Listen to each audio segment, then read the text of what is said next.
Welcome to the Secrets of College Planning. I'm your host, Anthony Uva, and today we're going to get some insight into sports agents and what they do with college players. My guest today is Kevin Tarca. He is the founder of Kreation Talent Agency, and welcome to the show. Appreciate you having me. Yeah, so usually I start my guests where they went to college. So where'd you go to school? I went to Quinnipiac University in Hamden, Connecticut from 2008 to 2012. Ah, fantastic. So let's just go back in time before we get into what you do. In high school, when did you start thinking about going to college? Was it freshman year, senior year? When did it all begin for you? It was probably sophomore, junior year when I started thinking about it. I played basketball in high school, so I started to think about potentially playing basketball in college. But I didn't get real serious about it until maybe senior year when I started to have to do the application, or I guess before senior year when I had to do the applications and had to really identify the schools that were a good fit for me, you know. Yeah, so how did you get recruited by a bunch of schools? Was it just one school? What happened? So I got recruited, but by a lot of Division III schools, right? I'm not necessarily your Division I specimen of an athlete, right? So, yeah, I thought I was pretty good in high school and played a lot of varsity, but I was being recruited by Division III schools. And so my choice had to be the balance between an academic school and then a school that I could potentially play basketball at. And in a perfect world, both, right? Okay. Playing basketball at a high academic. So, you know, a lot of the schools that I applied to that were high academic were Division I schools that were not recruiting me. Mm-hmm. So I kind of had to balance those lists, and at the end of the day, take a risk on going to an academic school where I was not guaranteed to play basketball, and that ended up being Quinnipiac University. Gotcha. So did your mom and dad get involved? Did you have other people involved? How did you end up picking Quinnipiac? I was very I wanted to do everything by myself in high school, right? So, you know, I was one of those independent people who appreciated the help, but made sure that my parents knew, like, I want this to be my decision. Obviously, in hindsight, they did a tremendous job helping me. Yeah. But I really wanted it to be my decision. I wanted to go on the visits by myself. I needed to be away from mom and dad, but at the end of the day, you know, the schools that I wanted to go to were close enough, but far enough away from home. Gotcha. So now you pick Quinnipiac. You get to school. You're not playing basketball. Correct. So when I went to visit Quinnipiac before, it was during my senior year of high school. Actually, I went up to the arena. They had a brand new multi-million-dollar arena, and when I walked in, you know, I toured campus and saw campus. It was great. And then when I walked in the arena, I'll never forget, the first person I met was Scott Burrell, who was on staff as an assistant coach. So Scott Burrell played at UConn and, you know, MLB draft, NBA, won a championship with the Bulls in the late 90s. So. He had no idea who I was, but, you know, he introduced himself, and I kind of told him, like, yeah, I'm applying to school. I would love to potentially walk on. And, you know, this guy didn't need to do anything but say hello and be nice, but he ended up giving me a tour all around the facility, talking about the team and, you know, wishing me luck. And for me, I was like, this is going to be the home for the next 4 years, you know. And so ultimately, I wasn't guaranteed a spot. I had to. You know, Coach Tom Moore, who was the head coach there at the time, said, you know, look, we'd love to have you. We're going to have tryouts, but nothing's guaranteed. You're more than welcome to try out. And that was kind of the risk that I was willing to take. You know, some of the other schools that wanted me to come play basketball there, I wasn't interested in academically. Right. I didn't think that they had as much value as Quinnipiac had, close to family and the basketball thing. And that's kind of how the cookie crumbled, and I ended up trying out and being a part of the team for 4 years. So. Wow, fantastic. So now tell me a little bit about basketball at Quinnipiac. What's it like? What's the routine like? Oh man, it was definitely something that I was prepared for. Luckily, from my high school coaches and just the way that I grew up, being very structured. But being a Division I athlete or a college athlete in general, as you know, is very demanding and time consuming. So it was wake up early, practice, weights, class, maybe some more shooting, another class, and then repeat. But it was definitely new to me because Division I basketball, as a non-Division I athlete, really, it was like a whole new world. I'm like, what do these kids eat? Like, what do they eat? You know, I'm going up in a one-on-one drill with 6'8", 250, you know, 6'10", trying to get a rebound over 6'10". I'm like, this is nearly impossible. But it was great. I mean, it was amazing to be a part of something that was bigger than myself, because I knew I was never going to be the guy that was scoring 30 points a game. Right. But it was just it was an experience that I knew would help me get to where I wanted to be, whether it was in the sports world or not, at the end of those 4 years. So now, what did you study there, and how did you end up graduating from there? So I studied finance and economics, and I always tell people it makes me sound way smarter than I am. I just kind of did that because I was good at getting my work done. I got good grades. I studied hard, and honestly, it was really for the money. You know, it was like, at that time, I knew that, okay, I can get a degree in finance, maybe go to Wall Street, maybe make a lot of money and be happy. And so that's kind of what I did. And it wasn't really until senior year that I kind of realized, okay, well, I did the whole internship thing, the sales and trading, the accounting, and I'm like, this desk thing is like not for me. This is not me. So I think it was at that point where I realized, I watched the movie Jerry Maguire at that point, right? And I'm sure you're familiar with it, and had no idea what the agency business was, but I'm like, wow, that's cool. Like, I think I can do that. You know, you see the nice cars and the hustle and the grind, and so that seed was kind of planted, and I'm like, all right, I could do that. And then when I graduated, I had the opportunity to, I kind of applied to a bunch of different jobs, and I had the opportunity to work for a sports marketing firm, which was actually right here in Princeton, called Gazelle Group. Oh. So that was my first job out of school. And it was more event management versus talent management. Sure. And that's kind of how I started. It was a great experience doing sponsorship sales and developing relationships with coaches and athletic directors. And that talent management seed was still planted, but at the time, the first 3 years out of school was just was at that sports marketing firm. Yeah, so now, how does one go from there to actually starting your own agency? Well, it definitely doesn't happen overnight. I mean, there was a point in 2015, April 30th to be exact, I'll never forget the date, where I kind of woke up and I'm like, man, like, there's something else out there for me. You know, like, it's been a great first job, but I need to do something else. And that was where the seeds started to, let's say, blossom. And so I walked in the office that day to my boss and I said, look, Rick, like, I appreciate everything, but I think, I need to put in my 2 weeks. And we had a great conversation, and that was actually 2 weeks turned into that day, and that was kind of the last day. And, he wished me luck, and that was that. So the decision was to drive out to LA, because I just wanted warm weather, and try and join an agency.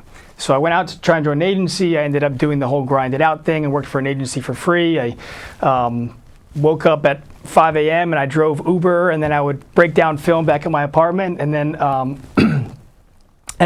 at night I would go to Lululemon, where I had a retail job, to fold yoga pants, and I did the whole grind it out thing, which sure. I knew I had to do. So it was a great experience. At the time, they had signed Wayne Selden, so I went through the pre-draft process with them, and did that for a year, and I was like, whoa, this is burnout. Like, this is too much. Had an opportunity to go get a degree in Europe. So in 2016, that next summer, I was like, you know what? Let me just do this. I'm gonna get on a flight. I'm gonna go out. I'm gonna get a master's degree from a school in Europe, and I'm gonna see where that leads. And that was kind of how the whole basketball in Europe thing opened up. Wow. So that's how you started the agency. So at the time, I left that agency. I spent 1 year getting this master's degree, living out of a suitcase, hitting 25 countries, just trying to learn the markets, build relationships, go to games. I'm thinking the whole time, like, okay, I got this. I'm going to be the next Jerry Maguire. I got this. So when I come back to the States, I'm like, every agency is gonna hire me. Like, I'm the guy. Crickets. I'm like, what the heck? Like, I thought I have relationships. I went overseas, and so at that point, I'm like, all right, I can either sit here and cry about it, or I can just jump off the cliff and hopefully find my wings before I hit the ground. And that's when I started the own agency. Wow. So now, how do you find guys? How do you go about getting your agency off the ground? So it was definitely a bootstrapping process, and still is. The cool part about the agency business is that there's no formula for success, right? So if you're going after a first-round draft pick, you can bring a lot of capital to the table, and you can offer a check up front for their marketing money, and then you can offer them cool training, and then that's essentially how you sign high-level players. Right. For the overseas path, it's a little bit different because you want to identify players that are under the radar, or evaluate players that nobody's looking at that you think can do well overseas. Okay.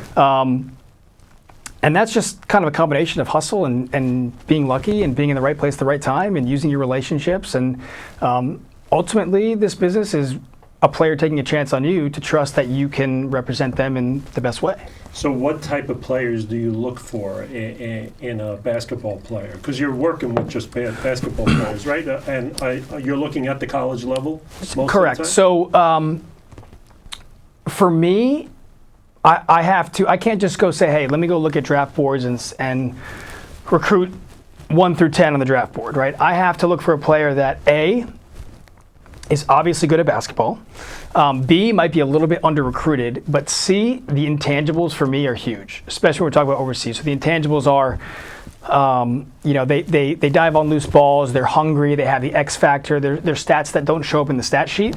But you have to love it. Like for me, you have to absolutely love it, because if you don't, quite often guys that think they want to play or be a pro don't realize it's not as sexy as, the grass isn't greener on the other side, right? So they say, okay, well, if I don't make the NBA, I'll go to Barcelona and I'll eat paella and sip some wine and make $65,000. It'll be all good. When in reality, you might have to buy yourself a flight overseas. You might get to the new team in a village in some Eastern European country and there's no Wi-Fi.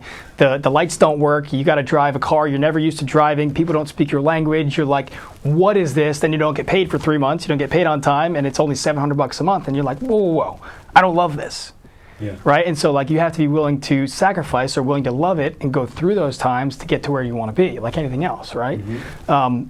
So for me, identifying that is difficult in people. That doesn't just show up in stats. Now, a lot of the kids that you talk to, do you give them those scenarios? Because that's the first time I've heard that, So, it's tough because I like to tell players what they need to hear, not what they want to hear. And today, at least from my opinion, it seems like everybody wants to hear what they want to hear. Like, no one wants to hear you're not good enough to be in the NBA. Mm-hmm. No one wants to hear you're not going to make a lot of money. So I tell them, and for me, it's a little bit more difficult because I think a lot of times I will lose out on signing a client because I tell them that versus saying, "Hey, man, I can get you a lot of money overseas." Now, what's the average of a basketball player overseas? How much do they make? Is it like a minor league baseball player that's making $18,000 a year, or? Have you ever played roulette in the casino? I mean, to answer your question, it depends on where you are. There's between 2 to 4 professional leagues in every country. At the top of the top, in EuroLeague, you can make multi-million-dollar contract for 4 years. And when I say multi-million, like 2, 3, 4 max. But the majority of players make $1,000 a month, $2,000 a month, $3,000 a month. It depends, and there's everything in between. Yeah. But the difficult part is, the last team in the second division of Germany, you could be making $1,000 a month, but the top team in that league, you could be making $6,000 a month. And it's like, the disparity is. And can you live in Germany for $1,000 a month? So part of overseas is typically you get an apartment, and sometimes you get a vehicle or a bike if you're in a town that that you can bike around, but everything's really paid for. So that's net. So that's like spending money. Okay. But to answer your question, I mean, depends on where you are. You get, I had one of my clients 2 years ago had a job in Portugal for $500 a month. Wow. And it's like, look, at the end of the day, you can either sit at home on the couch and someone else will take that job, or you can go live your dream for $500 a month. So sometimes you need to support that with another job. Sometimes you need to have help from family and friends, and that's just the reality of overseas hoops. Now, how about name, image, and likeness? Do you get involved in that stuff, or are you out of that? So I kind of stood on the sideline for the first year. This first year, it's a really interesting opportunity for college athletes. Something that should have been done a long time ago. But again, the disparity there is kind of like a wild, wild west. You have quarterbacks at SEC schools making nearly $1 million a year, And then you have low major players that don't really make anything. And so, again, it's kind of like overseas where that diamond goes up, and at the top, that 1%, you're going to make a lot of money. Yeah. And the bottom 99, not really. So do you have college players coming to you asking you about the name, image, and likeness? I do, and every state's different too. So some states you have to be a licensed agent, some states you don't. So for me, I think the big opportunity is education. Like, of course, it's easy for anybody if they have a client that's the starting quarterback, at an SEC school, to go get them a marketing deal for $1 million. But let's say the Kevin Tarcas of the world, that Quinnipiac, Gatorade's not going to want to sponsor me. I know, it's hard to believe. But, for me to be educated on, hey, how can I start my own business? How can I approach a local business in Hamden, Connecticut when I was there and say, hey, I'm not the face of Quinnipiac basketball, but what about once a week I come in and I bring 10 friends and you give me 5% of the bill? Mm-hmm. Something like that. Like how to approach local businesses and what to say is really the opportunity, in my opinion, for the majority of college athletes to learn right now. Yeah, and you also have all the other sports. So a lot of people just focus on football and basketball, but there's so many sports at the college level, and they all have the same opportunity to get as much as they want out there right now. And some more. It's been proven that gymnastics, women's volleyball, golf even, some of these student athletes that have a following, I mean, they're in demand. They're making money. Yeah. They're making money, so it's not just basketball. So now, do you get involved in those other sports, or you primarily just focus on basketball? So primarily I'm on basketball, both players and coaches now. But in the future, I would love to spread to additional sports. Yeah. Now, how about when you're trying to find these guys at the college level? Are you going from college to college and checking out them, or do you just go online and find some film somewhere? A combination, right? So I definitely recruit, but obviously recruiting can get expensive, right? So I'm not going to fly to Texas and then to Drake University and then to UCLA and then all across the country, right? A lot of it's built on relationships, and so I'll watch film and identify who I think is under the radar, and then if I have to take a trip to go meet them and or their parents and or the coaching staff, I'll kind of do that as the next step. Mm-hmm. But I kind of filter through the film and stats first. Okay, and so what's the process? I'm a college kid. I'm ready to graduate. I'm not NBA material, but I want to play basketball. What's the process? What's going to happen that first year when I come and sign with you? So I would say in general, even before signing with me, which would be great, you have to look in the mirror and ask yourself if you love it. Because if you don't love it, then like I said before, it's going to be a tough path.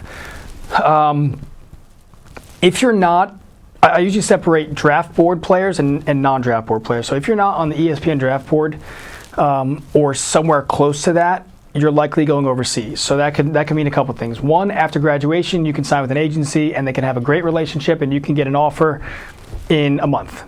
Or you can go to exposure camps, which means all across the country they have these camps that, basically all the players that are not on draft boards come, they play against each other, they scrimmage, they get new film, and then agencies or teams are there and they watch and they try to sign you, which is a very difficult path. I have a love-hate relationship with it. It's just more of kind of the pipe dream, like the amount of players that go there and get jobs are very low. Yeah.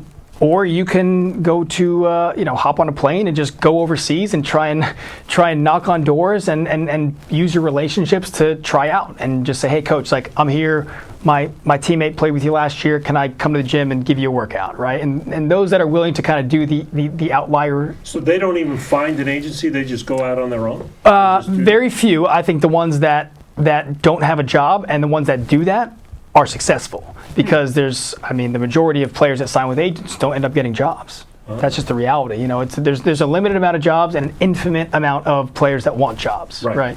So now, someone signs with you. What are they expecting? What are you looking at, and what are they looking at that first year? What happens? So that's actually a great question. That's part of the process. Is I say if three things don't line up, then it's not a fit. If the player's expectations, my expectations, and reality don't line up, then it's not a good fit. So if a player's expecting, hey, I need to be in 3 NBA workouts. I want you to pay for my training, and I think I can go here, and I'm not on that page, I probably won't sign them. But if we're on the same page, and the expectation is usually, if you're not an NBA guy, the expectation is, hey, look, I recommend you train with your college team at the facilities, your coaches, you're used to it, there's going to be no distractions, it's going to be free. And then when you get to May, June, July, I'm going to work as hard as I can to get you to a spot I believe you can be. And then we kind of map out the expectation of year 1, year 2, year 3. If you do X, Y, and Z, you can get here.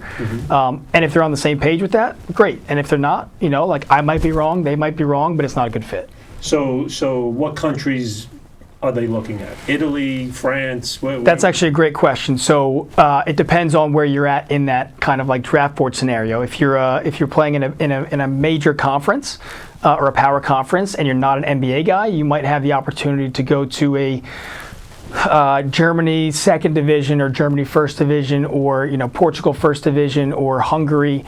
But if you're an entry-level player, you're looking at leagues like Spain, third or fourth division, Germany, third division, maybe Portugal, second division. There are leagues out there, France, third or fourth division, right? There are leagues out there that are kind of entry-level leagues that you can do well at, and then you can work your way up, right? Now, are they like the divisions at college, 1, 2, and 3? Similar, very similar. I mean, just think about it as like the top division has the highest budgets.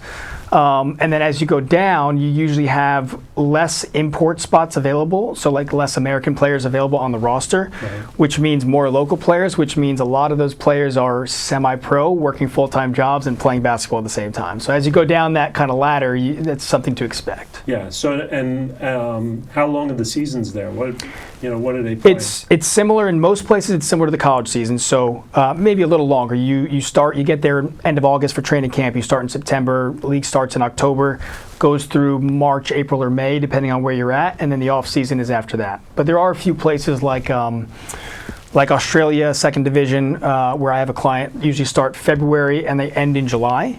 And some leagues in Mexico do that as well, but most, generally speaking, it's the same time frame as US. So once they're done with their season, are they automatically signed for the next season, or is this something where they just depends on the contract? Yeah, it depends on the contract, but mostly overseas, it's very high turnover, and they're usually 1-year deals. When you get to the top, it's 1+1 or 2 or 3-year deals, but it's very different than the NBA deals, which I would say the majority of them are obviously long-term or some sort of guarantee.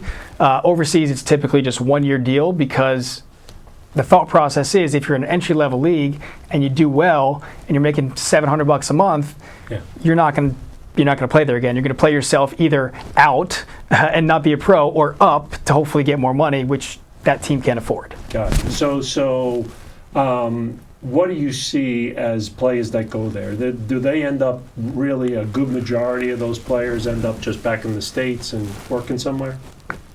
Yeah. Definitely. I think it just goes back to the question, like how bad do you really want it? And like I say, I tell all the guys that I sign and all the players I can speak with, there's value to going even if you don't think you want to play for 10 years. If you're good enough to play and you can get paid, I don't care if you're getting paid $1 million or $10 and a meal in some village, you can experience the world and get paid to play the game you love.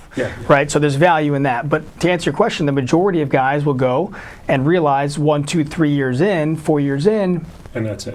And that's kind of it, which is not bad. But they just realize, okay, I don't want to be 30 years old playing for $600 a month in Lithuania when I can start a family or I can have a real job or I can make $100,000 doing a corporate job or something else that they might like. Yeah. Right. So they have there's a lot of experience that goes with that, and then of course you have the network of those people that you've talked to over the years. Without a doubt, the example I usually give if you're an entrepreneur in business school, I said, look, if you want to start a T-shirt company and live in your parents' basement for the rest of your life, if you play 1 year overseas. Imagine how many people you can meet, right? And it's 2022. It's, we have the internet. They could buy something online, So like you can start a business by developing your network overseas. Yeah. In 1 year. Interesting. Well, we're coming to the end of our show, and usually I ask my guests, what advice do you want to give to the students that are coming out of college? Their parents as well that are watching the show. What advice do you want to give them that, might want to play basketball after college? For sure. I would say a couple of things. One is don't put too much weight in the label of the name, right? Like I say for basketball players as well, don't just want to go to a school because the name on the front, right? If you have the opportunity to play college basketball or get into a school and it is the right school for you, it doesn't matter if it's Duke, Quinnipiac, RPI, or one of the, Princeton. Of course, everyone wants that label, but you can go to a Division III school or an NAIA school or a Division II school that no one's heard of, and it could be the best 4 years of your life, right? So don't put too much weight in the label. The second thing would be ask yourself, what is the school doing for you? Because I know what you're doing for the school. I know what I did for the school. Myself, my parents, thank God, and the bank, we wrote a check for a lot of money. And so what is the school giving back to you? And that could be different. That could be the experience alone. That could be networking opportunities. That could be a unique program or degree. That could be the alumni. But what is the school doing for you? Because if you're just going for the social part, don't get me wrong, huge part of it. In 10 years, you're going to be like, well, I'm still paying off these debts, and I don't know if it was worth it, right? So what can the school do for you? And then the last thing would be relationships. I mean, I think relationships and networking is kind of a buzzword, now, but it's how the world works, right? So what school can you go to for 4 years that you can get, that has the environment for you to build relationships, whether it's on the sports team, whether it's your professors, whether it's in the community, in a big city nearby? Where can you develop the most relationships that's going to open up the doors for the rest of your life? Right? And that might be sports, that might be education, that might be a combination of it.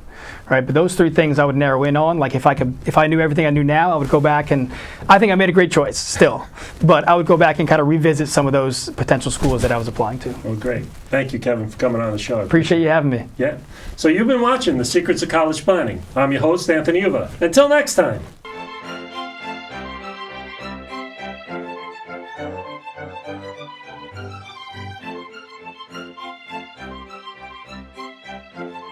Thank you.